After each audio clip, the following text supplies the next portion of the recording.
शुक्रिया जनाब deputy speaker. मैं मशकूर हूँ कि आज 2 साल के बाद जो है हम ये प्रेसिडेंशियल एड्रेस पे जो स्पीच है उसको वाइंड अप कर रहे हैं और एक ऐसे माहौल में वाइंड अप कर रहे हैं कि सारा पाकिस्तान ही नहीं, सारी दुनिया एक वबा की जद में है और हमारे इस ऐवान के बहुत सारे मेंबरान इस वबा की जद में आए हुए हैं। हमारी शाह साहब और ये अगली हमारी सफ जो है पाकिस्तान मुस्लिम लीग नून की, वो तकरीबन सारी इस वक्त कोविड की ज़द में आ चुकी है। अल्लाह ताला से दुआ है कि हमारे तमाम कोलीग्स इस हाउस में जो हैं उनको भी शफा बख्शे और जो तमाम मरीज़ हैं इस मर्ज़ के और दूसरी अमराज के, अल्लाह ताला उनको भी शफा बख्शे। जनाब वाला, पिछले 2 रोज़ में बहुत सी तकारीर हुई, मैं सबका तो जवाब नहीं दे सकता, लेकिन कोशिश करूंगा कि कोविड पे और जो प्राइवेटाइजेशन का मसला है उस पे जो है ना मैं कोई बात करूं।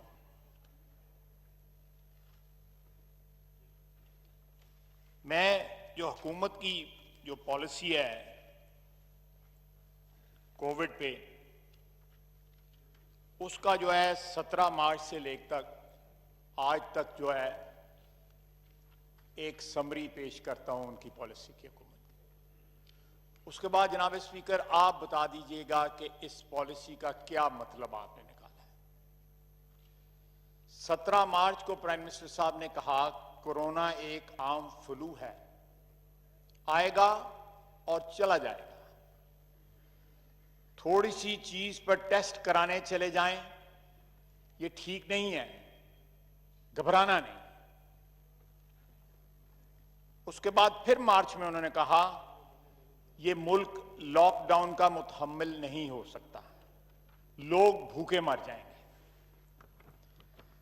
18 अप्रैल को उन्होंने फरमाया मैं आपको मुबारकबाद पेश करता हूं, हमारा अंदाजा 25 अप्रैल तक 50,000 कोरोना के मरीज होंगे, लेकिन सिर्फ 15,000 हुए।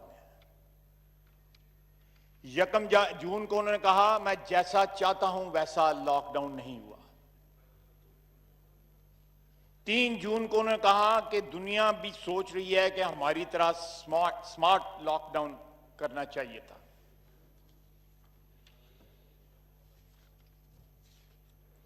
उसके बाद 4 जून को उन्होंने कहा हमें भी पता था कि लॉकडाउन खुलेगा और कोरोना फैलेगा। 6 जून को कहा हमारी अशराफिया लॉकडाउन चाहती है। कोरोना और लॉकडाउन फैशन है, ये गवर्नर सिंध ने कहा। असद उमर साहब ने जून में कहा पाकिस्तान में ये बीमारी इतनी मोहलक नहीं जितनी यूरोप में और दीगर ममालिक में है। 8 जून को कहा वजीर आजम साहब ने अवाम इसको सीरियस भी नहीं ले रहे और आम फ्लू समझ रहे हैं, मुश्किल वक्त आने वाला है, कोरोना को सीरियस ना लिया गया तो मुल्क का बहुत नुकसान होगा। जनाब वाला, आप खुद फैसला कर लें, ये मुक्तदर ऐवान फैसला कर ले कि प्राइम मिनिस्टर साहब क्या चाहते हैं। इन तमाम बयानात का कोई मतलब निकाल दे, मुझे कोई इंटरप्रेट कर दे इसको। उनके जो इरादे हैं उसका को हमें पता लग जाए कि वो इस मुल्क और कौम के साथ क्या करना चाहते हैं।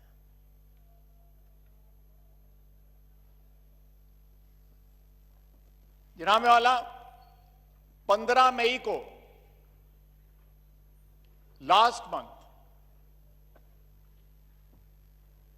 हेल्थ डिपार्टमेंट पंजाब ने एक खत लिखा एक समरी भेजी चीफ मिनिस्टर को, जिसमें उन्होंने कहा उस वक्त कन्वर्जन रेट 6% था। सेक्रेटरी हेल्थ ने कहा कि 6,70,000 अफराद सिर्फ लाहौर में जो है इन्फेक्टेड है। ये 15 मई की बात है, जब कन्वर्जन रेट जो था वो 6% था। आज कन्वर्जन रेट जो टेस्टिंग्स में जो पॉजिटिविटी आती है उसको कन्वर्जन रेट कहते हैं। आज कन्वर्जन रेट जो है वो 25% हो चुका है। आप 6,70,000 को 5 से मल्टीप्लाई कर लें, चलें 4 से मल्टीप्लाई कर लें, इसका मतलब है सिर्फ लाहौर में 3 मिलियन इंफेक्शंस हैं इस वक्त। 3 मिलियन इंफेक्शंस हैं। आप इस ईवान का जो रेट है कोविड का, आप सिर्फ उसको जो है देख लें कि टोटल मेंबर्स कितने हैं या टोटल स्टाफ, ये सारा इस ईवान की जो सारे साथ जो हेल्प करता है हमें स्टाफ जो है, वो उनमें से कितने लोग निकले हैं, आपको एक परसेंटेज का एक सैंपल जो है आपके सामने आ जाएगा। हमें वर्ल्ड हेल्थ ऑर्गेनाइजेशन जो हू है, उन्होंने एक लेटर लिखा है 7 जून को, यह भी पंजाब गवर्नमेंट को लेटर मिला। उन्होंने कहा है कि लॉकडाउन का जो ओपन करना था वो पाकिस्तान ने गलत किया। लॉकडाउन में हमेशा उस वक्त रिलीफ दी जाती है जब एक सर्टेन कंडीशंस जो हैं किसी मुल्क में वो डेवलप हो जाती हैं सेफ्टी की, कोविड से। थ्रेशोल्ड्स हैं वो आप वो 1, 2, 3, 4 जो है, आप जिस तरह क्रॉस करते जाते हैं आप उस तरह लॉकडाउन को ईज करते जाते हैं। ये बहुत सारे ममालिक में दुनिया में हुआ है और हो रहा है। हमारे यहां वो हालात नहीं थे और फ्लड गेट्स जो है एकदम खोले गए। आपने देखा कि ईद के ऊपर जिस तरह बाजारों में दुकानों में जो रश हुआ, खुदा के लिए लोगों की जानों के साथ जो है सियासत मत करें।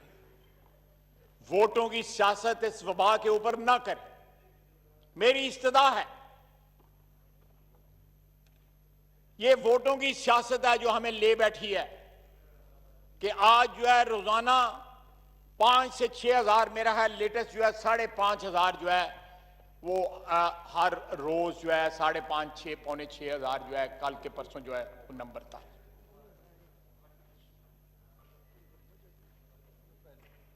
हमारे यहां पे सर्वेलेंस वीक है, ये भी हू कह रहे हैं, वर्ल्ड हेल्थ ऑर्गेनाइजेशन कह रही है कि हम ट्रैकिंग नहीं कर रहे, ना जाती तौर पे कर रहे हैं ना हुकूमत कर रही है। पाकिस्तान इस वक्त 10 जो हाईएस्ट नंबर है जिन ममालिक का उसमें शामिल है, और आहिस्ता आहिस्ता नहायत अफसोस के साथ कहना पड़ता है कि ये इसका नंबर जो है पहले 3-4 में जो है वो जा रहा है। WHO की सजेशन है इस खत में जो 4 दिन पहले लिखा गया कि आप इंटरमिटेंट लॉकडाउन्स करें, कि लॉकडाउन करें उसके बाद रिलैक्स करें to certain conditions, under certain conditions वो लॉकडाउन जो है रिलैक्स करें, उसके बाद फिर लॉकडाउन करें। सिलेक्टिव लॉकडाउन करें कि जहां पे ज्यादा गुंजान आबादियां हैं और वहां पे कोरोना फैल चुका है, वहां पे सिलेक्टिव लॉकडाउन करें, उन इलाकों को सील कर दें। उसके बाद आपको कह रहा है कि 2 हफ्ते करें लॉकडाउन, उसके बाद 2 हफ्ते जो है ये कंपैरेटिवली उसको ईज करें। टेस्टिंग जो है आज से 1.5 महीना कबल जो है बयान आया था हुकूमत के अदारे का कि जी टेस्टिंग जो है मंडे से, वो मंडे गुजरे हुए आज 1.5 महीना हो गया है कि 50,000 टेस्टिंग तक हम पहुंच जाएंगे, हमारे पास इतनी एबिलिटी हो जाएगी। आज भी जो नंबर है हमारा 1.5 महीना गुजरने के बाद मेरा है 23,024 के करीब है। अगर मैं गलत कह रहा हूं तो मेरी तस्दीक कर दें। मुझे कल बताया गया कि इस्लामाबाद के सरकारी अस्पतालों में 60 साल से ज्यादा मरीज जो है, उम्र के मरीज जो है, उनको एडमिट करना बंद कर दिया गया, बिकॉज उनका ख्याल है कि ये लोग जो है, इनको रिट्रीव करना जो है, इनको शिफा देना जो है वो मुश्किल है। हम कंसंट्रेट करें नौजवान लोगों पे और 60 साल के ऊपर लोग जो हैं उनको राइट ऑफ कर दें, उनको अल्लाह के रहमो करम पे छोड़ दें। वह है तो हर चीज ही उसके रहमो करम पे, अल्लाह ताला की जात पे। यानी मेरी उम्र के लोग जो हैं वो हुकूमत उनको अबैंडन कर रही है इस शहर के अंदर, और उनको अल्लाह ताला के रहम, हम आगे भी ये पूरी कौम अल्लाह ताला के रहमो करम पे है, ये हुकूमत के रहमो करम पे नहीं। आपने 18 महीने स्पीकर साहब, जनाब डेप्टी स्पीकर, आज हुकूमती बेंचों वाले, आप भी और भी लोग जो है तन्हाई में सोचते होंगे कि ये क्या हो रहा है, क्या कोई गवर्नेंस नाम की चीज है इस मुल्क में, क्या हुकूमत नाम की कोई चीज है इस मुल्क में, क्या पॉलिसीज हैं इस हुकूमत की। किसी भी फील्ड में ले लें, मैं तो सिर्फ कोरोना की बात कर रहा हूं ना, किसी भी फील्ड में ले लें, कहां पे कोई सक्सेस रेट कहीं भी दिखा दीजिए, दूर दूर तक कामयाबी का कोई नामो निशान नहीं। जनाबे वाला, अगर पीपल्स पार्टी और हमारी क्यादत को अरेस्ट करने से इस मुल्क के मसले हल हो जाते हैं, हमें बताएं किस थाने में जाना है, हम उठ के चले जाते हैं वहां पे, हमें अरेस्ट कर लें, हमें कैद में डाल दें। जब तक ये मुल्क जो है हमारी कैद में पड़ने से टर्न अराउंड नहीं हो जाता इमरान खान साहब से, तब तक हमें कैद में रखें। हमसे कोई कीमत वसूल कर लें, लेकिन खुदा के लिए कुछ तो काम करें। ये इस किस्म के बयानात तो न दें कि हर रोज को आपको टेलीग्राम आ जाती है तो आप बयान दे देते हैं, और उस बयान में और आपके पिछले बयान में कोई आपस में रिश्ता नहीं होता, कोई कॉन्टिन्यूटी नहीं होती, ऑपोजिट होता है। मैं उनके बयान जो उन्होंने कंटेनर पे दिए, या स्टील मिल की बात हो रही थी जो उस पे दिए, मैं उस पे भी आऊंगा। इस वक्त क्राइसिस जो है वो गवर्नेंस का क्राइसिस है। इस वक्त क्राइसिस जो है वो complete lack of administration and governance है। इस वक्त क्राइसिस जो है कि इस हुकूमत की कोई पॉलिसी नहीं है, दे आर कंप्लीटली लॉस्ट। कोई रुख नहीं है, कोई सिमत नहीं है, किसी मंजिल का तयन नहीं है। We are living moment to moment, we are living. गुजारा किया जा रहा है। जनाब डिप्टी स्पीकर, बकौल इस हुकूमत के पहली दफा है कि कंप्लीट कोहेरेंस है एस्टैब्लिशमेंट में और इस्लामाबाद में, पिंडी में और इस्लामाबाद में, दोनों एक पेज पे हैं। कि बड़ी खुशकिस्मती की बात है हमारी 72 साल तारीख में कि पिंडी और इस्लामाबाद जो है वो इतनी उनमें कोहेरेंस हो, इतनी हम आहंगी हो उनमें। बकौल इनके तमाम इंटरनेशनल अदारे जो हैं वो इनकी असिस्टेंस कर रहे हैं और इनकी तारीफें कर रहे हैं। बकौल इनके फ्लड गेट्स खुले हैं, लोग जो है हमें पैसा दे रहे हैं, यूएई, सऊदी अरेबिया, चाइना हमें पैसे दे रहे हैं। ये जन्नत का समा है जो ये बता रहे हैं हमें, लेकिन ये फिर आगे क्यों नहीं चल रहा। कल मैंने एक वजीर का बयान भेजा कि ओगरा सो रहा है और पेट्रोल पंप्स के ऊपर लाइनें लगी हुई हैं। ये हमें ना बताएं, अपने आप को बताएं, अपने आप से पूछें कि पेट्रोल पंप्स पे क्यों लाइनें लगी हुई हैं। ओगरा से पूछें। ओगरा आपके नीचे एक रेगुलेटर है ऑयल एंड गैस सेक्टर का। आप जब पीएसओ को ठेका ना दें और किसी प्राइवेट कंपनी को ठेका दे दें तेल इंपोर्ट करने का, तो फिर यही होता है जो हुआ है। मैं फिर वापस आता हूं कोविड के ऊपर।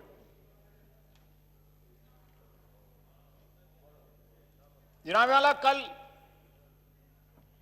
यहां क्या कहा गया कि अपोजिशन ने टारगेट किया है जी कि वो ईरान से जो लोग आए हैं, जनाब वाला हमने टारगेट नहीं किया। रिकॉर्ड पे हैं जफर मिर्जा साहब, आप भी मेरा ख्याल है उस मीटिंग में मौजूद थे, स्पीकर साहब ने मीटिंग चेयर की थी रूम नंबर 5 में। उसमें उन्होंने कहा था 78% बंदा तफ्तान के रास्ते आया है जिसने कोरोना आके फैलाया। खुदा न खास्ता हमारे मुंह से कोई ऐसी बात नहीं निकली। रिकॉर्ड में आप मिनट्स निकाल के देख लें कि तफ्तान का नाम लिया, जायरीन का नाम लिया, और साथ उन्होंने कहा कि 13% जो हैं वो दूसरे जायरीन थे जो उम्रे से वापस आए या कहीं से वापस आए, और 5% जो है वो लोकली जनरेटेड जो है ये इंफेक्शन है। हमने ये फिक्र नहीं बताई, तफ्तान का हमने नाम नहीं लिया। ये मिर्जा साहब ने, डॉक्टर जफर मिर्जा साहब ने नाम लिया है, जो इस वक्त चेहरा मोहरा हैं वजीर आजम साहब की एब्सेंस में वजारत सेहत का। जनाब वाला जो इस वक्त हुकूमती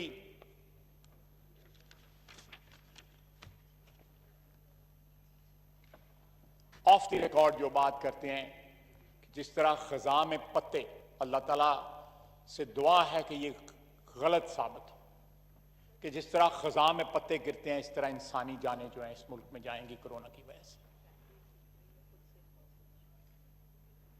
और ये बात अगर आज लोग इनकार करते हैं उससे, मेरे भाई पटेल ने सही कहा कि कोई तरीका ढूंढें कि कोरोना भी पीपल्स पार्टी और पीएमएलएन के जिम्मे लग जाए, कोई तरीका ढूंढें। और जिस तरह $200 बिलियन जो है वो मेरे अजीज आज नहीं आए, वो उन्होंने लोगों के मुंह पे मारना था, 100 इस पे 100 इस पे, पता नहीं उनको पता लग गया, उन्होंने बाहर ही रख लिया, खुद ही रख लिया। क्या किया? इमेच्योर बड़ा सॉफ्ट वर्ड है यार, कोई और वर्ड इस्तेमाल करो। ये आप इस्तेमाल कर सकते हैं, मेरी अब उम्र नहीं है इस्तेमाल करने की। जनाब वाला ये लैक ऑफ गवर्नेंस जो है, मैं फिर रिपीट करूंगा कि there is absolutely no governance in this country. हुकूमत नाम की कोई चीज नहीं है। एक सूबा जिसने प्रैक्टिस करने की कोशिश की, आपने उसके खिलाफ महाज खोल लिया। आपने सियासत करनी शुरू कर दी सिंध के साथ, बजाय उसके तकलीद करते उसकी, मुराद अली शाह की। उस बंदे में इतनी गट्स थे, लीड करने की इतनी कैपेसिटी थी कि उसने इनिशिएटिव्स लिए, डिफिकल्ट इनिशिएटिव्स लिए, आपने उसको विलिफाई किया। कल रात एक प्रोग्राम चला, उसमें शाहजेब खानजादा कहता है कि एक सरबराह ने अपनी अना और नासमझी में अवाम को खतरे में डाल दिया। सरबराह कोरोना को फ्लू कहता रहा, ना मास्क पहनता था, ना समाजी फासला रखता था। सूबाई हुकूमतें लॉकडाउन करती थी तो उनके खिलाफ मुहिम चलाता था और लॉकडाउन के खिलाफ जुलूसों में शिरकत करता था। ये इमरान खान साहब की बात नहीं हो रही है, ब्राजीलियन प्रेसिडेंट की बात हो रही है।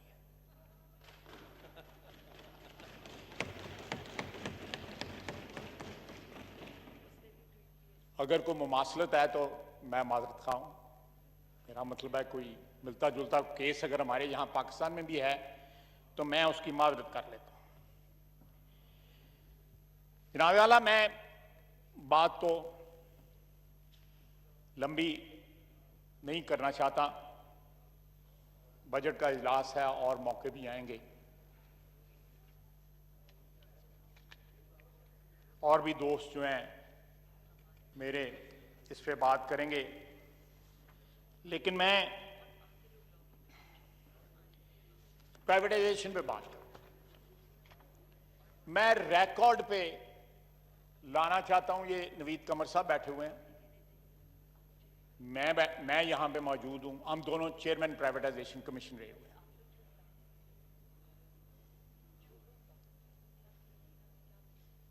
और दोनों ने चेयरमैन प्राइवेटाइजेशन कमीशन होने के नाते कैद भी भुगती हुई है।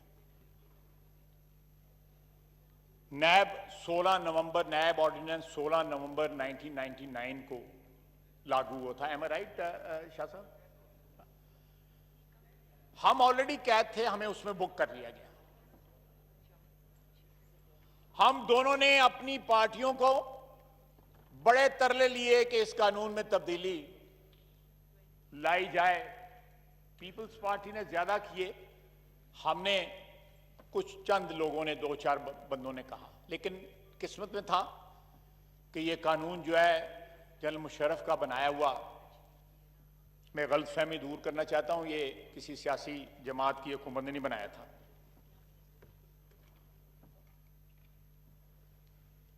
हमने प्राइवेटाइजेशन की,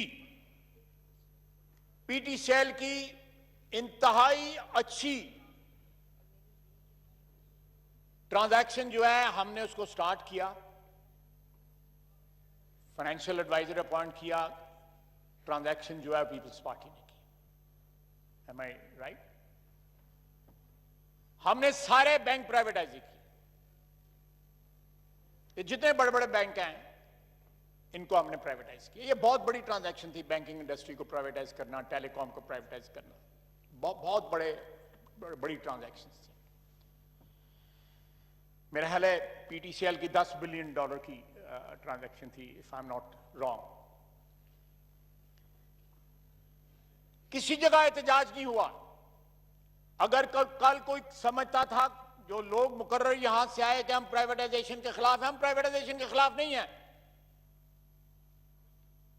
स्टील मिल प्राइवेटाइज हुई, जनरल मुशर्रफ के वक्त हुई, उसको रिवर्स सुप्रीम कोर्ट ने किया। मैं आज उस वक्त भी कहा था जब वो ट्रांजैक्शन जो है सुप्रीम कोर्ट ने रोकी थी कि ये फैसला सही नहीं आया। अगर वो ट्रांजैक्शन उस वक्त हो जाती, चाहे उसमें फ्लॉज थे, तो सब्सिक्वेंट 12 सालों के अंदर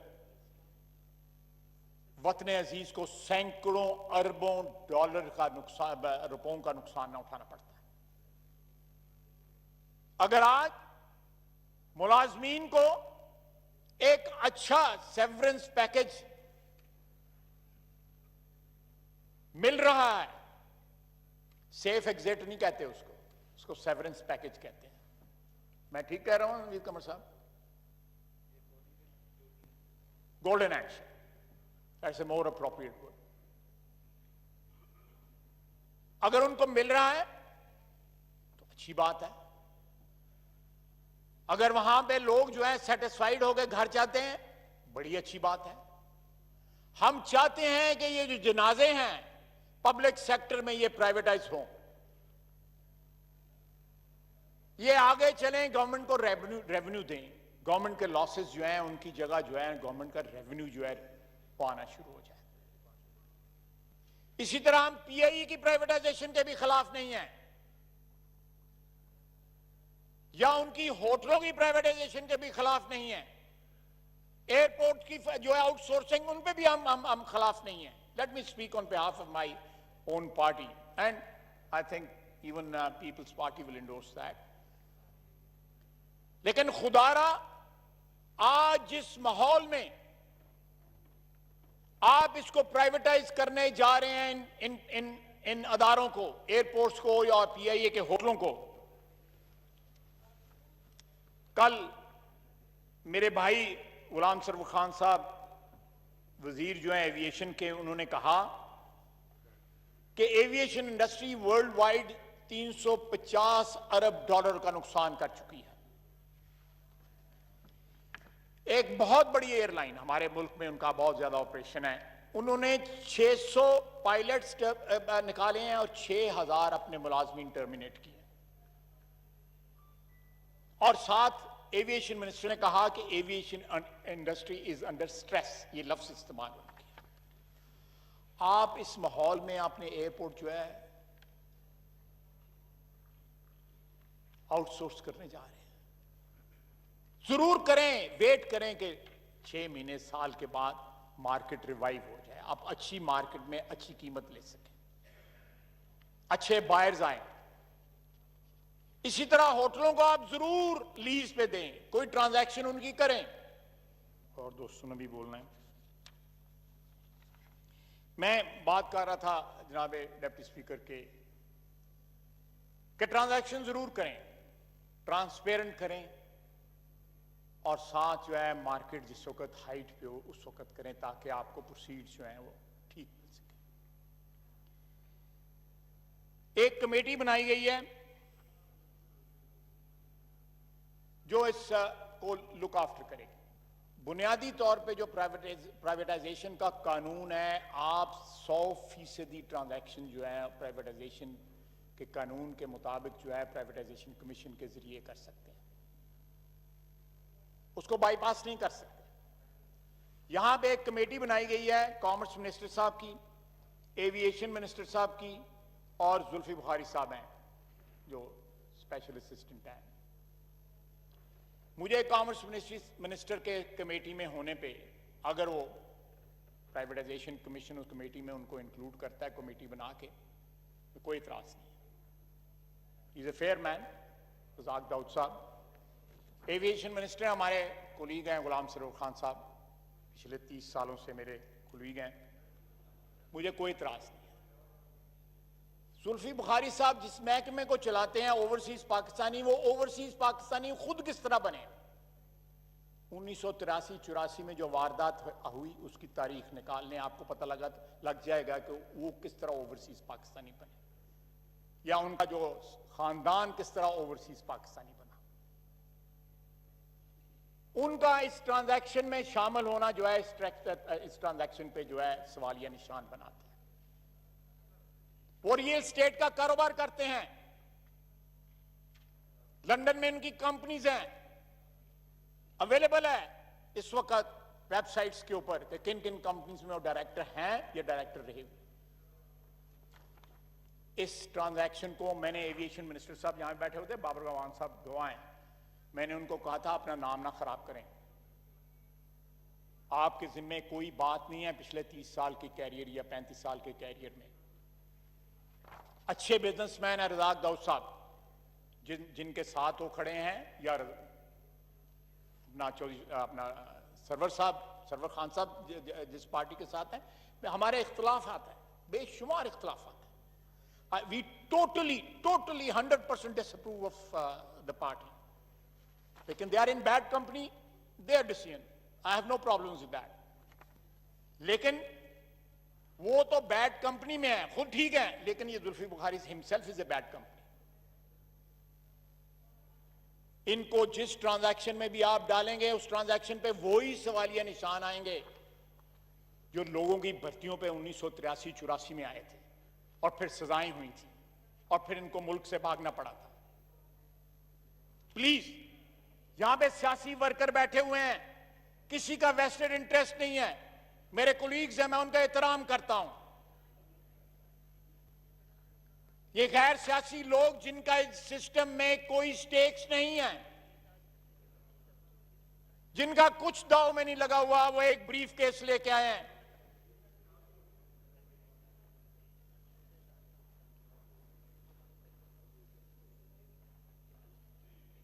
जी ख्वाजा आसिफ साहब, हम सियासी लोगों का ये डायलेमा है, हमारी ये बदकिस्मती है कि हम जब भी इक्तदार में आते हैं तो ऐसे लोग जो हैं, ये साइड किक्स जो हैं वो साथ ले आते हैं या साथ उनको क्रिएट कर लेते हैं। मैं ज्यादा डिटेल में नहीं जाना चाहता, और ये उसका खमियाजा जो है, उसके नतायज जो है, वो सियासतदान और सियासी वर्कर भुगतते हैं। हुकूमतें बदनाम होती हैं, ये अदारा बदनाम होता है। प्लीज ट्रांजैक्शन करें, अच्छी मार्केट में करें, लेकिन उसकी ओवरसाइट के लिए बंदे जो हैं वो शफाफ होने चाहिए, उनकी रेपुटेशन अच्छी होनी चाहिए। जनाब स्पीकर, मेरी सिर्फ इतनी दरखास्त है, अभी तक फाइनेंशियल एडवाइजर कोई नहीं अपॉइंट किया गया। अच्छी रेपुटेशन वाला फाइनेंशियल एडवाइजर अपॉइंट कराएं, जो अपनी भी रेपुटेशन प्रोटेक्ट करेगा, पाकिस्तान की रेपुटेशन भी, और आपको अच्छी ट्रांजैक्शन करके देगा। जनाब स्पीकर, मैं समेटता हूं, कल कुछ बातें हुई थी। जनाब वाला, यहां बेशुमार लोगों के बाहर जाने पे एतराज होता है, जिसमें मेरी क़यादत शामिल है। कल डॉक्टर ताहिर शमसी ने कहा कि मुझे सुप्रीम कोर्ट में ले जाएं और मैं वहां पे जाके अदालत उस्मा के सामने भी कहने को तैयार हूं कि मियां नवाज शरीफ की मेडिकल रिपोर्ट्स जाली नहीं है, वो असली है। मैं कसम देने को तैयार हूं। इससे बड़ी कोई बात नहीं हो सकती। उसके बाहर जाने का, मेरे कायद के बाहर जाने का मजाक उड़ाया जाता है। उसकी बीमारी का, उसकी मरहूमा बीवी की बीमारी का मजाक उड़ाया गया। बड़े बड़े लोग, उनमें मेरे एक उस्ताद भी रहे हुए हैं, उन्होंने भी बातें की। खैर, उस्ताद के नाते मैं उनके मुताल्लिक़ कोई बात नहीं कहना चाहता, लेकिन जहांगीर तरीन यहां से चला गया, किसी के इस तरफ से मुझे कोई आवाज नहीं सुनाई। ये डबल स्टैंडर्ड्स जो हैं, इट्स हाई टाइम। बातें जरूर करें हमारे अदवार की, पीपल्स पार्टी के और पीएमएलएन के अदवार की जरूर बातें करें। हमने इस मुल्क के ऊपर इंटरमिटेंटली हुकूमत की है 3-3 दफा, ये बात दुरुस्त है। लेकिन आज आप कंटेनर पे नहीं खड़े, आज आपके सामने 2 साल की आपकी परफॉर्मेंस भी है। आप बताएं कि आपने क्या परफॉर्म किया है, फिर कंपेयर करें कि हम नकारा लोग थे और हम काम के लोग हैं। और दूसरी बहुत बड़ी कॉन्ट्रडिक्शन है जनाब डिप्टी स्पीकर, यहां पे हुकूमत के इत्तेहादी खड़े होके अपने सूबों का रोना रोते हैं, अपने शहरों का रोना रोते हैं। यह कॉन्ट्रडिक्शन है। मैं इसको लफ्ज मुनाफकत नहीं करूंगा, जरूरत नहीं करूंगा वो, कि आप हुकूमतों के साथ रहे हो, आज भी हुकूमत के साथ हैं, और साथ जो है अपने जो कॉजेज हैं, जस्टिफाइड कॉजेज हैं, मैं उनके कॉजेज के ऊपर जो है कोई उंगली नहीं उठा रहा, और कहेंगे जी ज्यादती हो रही है। आप हुकूमती बेंचों पे बैठे हुए हैं, आप उनके इत्तेहादी हैं, आपने हर झूला लिया हुआ है, हर इक़्तिदार के जो है का झूलन झूला हुआ है, और फिर आप शिकायत करते हैं। सर, ये यहां पे जो हम लोग जो पब्लिक रिप्रेजेंटेटिव्स हैं, आज बड़ा दौर, खतरनाक दौर है। ये 1 मिनट में आपका बयान जो है ना, जिस तरह ये स्टील मिल पे असद उमर साहब और प्राइम मिनिस्टर साहब के बयान सामने आ गए। मेरी मैं लंबी स्पीच हो गई आपकी, बहुत लोग बोलना चाह रहे हैं। 2-3 मिनट और टाइम भी जनाब डिप्टी स्पीकर, मैंने इस ऐवान में एक दफा नहीं बल्कि एक दफा से ज्यादा अपनी वाबस्तगी जो है जनरल ज़िया साहब के दौर से जो थी उसी, क्योंकि वो एक मिलिट्री का डिक्टेटरशिप थी, उससे वाबस्तगी की, मैंने माफी मांगी। अल्लाह ने मुझे इतनी जुर्रत दी कि मैं यहां पे खड़ा होकर इस ऐवान में माफी मांगता। लेकिन ये लोग उन्हीं पार्टियों का गिला करते हैं, कल भी उनके साथ थे, आज भी उनके साथ हैं। अगर सूबों के हक जो है तल्फ हो रहे हैं, तो साथ आप इक़्तिदार के साथ जो है वो उसके झूले भी लेते रहें, तो ये तो बात ना हुई ना। फिर जो जिनकी हक तलफी हो रही है उनके साथ शाने से शाना मिला के जो है जो जुल्म हो रहा है वो सहे ना। ये दो रुखी पॉलिसी जो है ये इस ऐवान के मेंबरान को, और जो खुसूसन वो लोग जो 4-4, 5-5 दफा इस ऐवान में आ चुके हैं, एक पार्टी जो है वो बार बार गिला करती है। उनके कायद, पता नहीं वो आज भी उनके कायद हैं या नहीं हैं, लेकिन जो जुबान उन्होंने बोली है पाकिस्तान के लिए, मेरे और आपके वतन के लिए, वो भी उससे ला ताल्लुकी का इस ऐवान में जो है गिला करें, ऐलान करें ऐलान उससे ला ताल्लुकी का, और माफी मांगें पाकिस्तान के अवाम से, पाकिस्तान के आइन से, पाकिस्तान के इस ऐवान से, मुक्तदर ऐवान से, कि हमारा उसके साथ ताल्लुक या हमने उसकी जो क़यादत जो है मानी हुई थी वो गलत मानी थी। इस तरह ना करें, कभी पीपल्स पार्टी के पीछे, कभी किसी और के पीछे, ये ना करें। मुझे ये बात ट्रिगर हुई है जो अभी एक तकरीर हुई है, मैं एहतराम करता हूं सबका, मैं एक सियासी बात कर रहा हूं। जनाब वाला, मैं वाइंड अप करता हूं। मेरा दोस्त है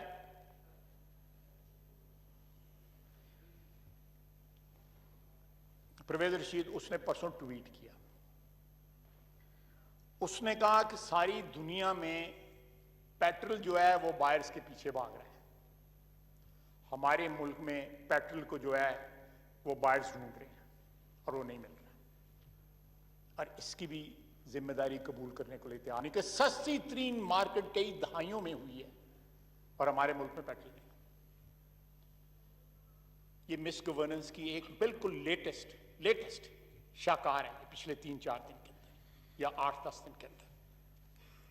मैं आखिर में तजवीज़ है मेरी, स्पीकर साहब ने नहायत मेहरबानी के साथ एक कमेटी तश्कील दी कोविड के ऊपर इस हाउस की, और वो उसकी 4-5 मीटिंग्स भी हुई। उन मीटिंग्स में कुछ फैसले भी हुए। दो मीटिंग्स में मेरा ख्याल है कोविड को लोग जो मैनेज कर रहे हैं वो तशरीफ भी लाए, उसके बाद वो लोग गायब हो गए। अगर स्पीकर साहब की सरबराही में ये प्रपोजल जो है, फाद हुसैन है एक बड़े मोतबर सहाफ़ी हैं, कॉलम नवीस हैं, उन्होंने कल ट्वीट के ऊपर एक लंबा थ्रेड जो है दिया है, उस कमेटी को रिवाइव करने, उस कमेटी को एम्पावर करने, और उस कमेटी की कार्रवाई जो है वो टेलीविजन के ऊपर दिखाई जाए कि मुख्तलिफ अदारों के लोग जो आके उसको किस तरह ब्रीफ करते हैं। ये एक वॉच डॉग बॉडी होगी हमारी इस क्राइसिस के दौरान हुकूमत की परफॉर्मेंस की, और साथ जो है लोगों को पता लगता रहेगा कि we are in safe hands, if we are in safe hands. मेरा ख्याल है वो थ्रेड पढ़ लें फाद हुसैन का, स्पीकर साहब पढ़ लें और स्पीकर साहब उस कमेटी को रिवाइव कर लें। उसमें ये जो क्या एक कमेटी बनी हुई है, असद उमर साहब जिसके सरबराह हैं, असद उमर साहब भी उसमें आ जाएं। हम मुस्तफ़ीद होंगे उनकी इंफॉर्मेशन से, उनकी राय से, उनकी एक्सपर्टीज से। और भी लोग उसमें हैं, मुक़्तदर अदारों के लोग भी हैं। ख्वाजा साहब बहुत लंबी बात हो गई, अभी मेरा ख्याल तो है ये मैं वाइंड अप करता हूं। बहुत शुक्रिया स्पीकर साहब, बहुत शुक्रिया, बहुत लंबी बात, बहुत शुक्रिया, बहुत मेहरबानी जी।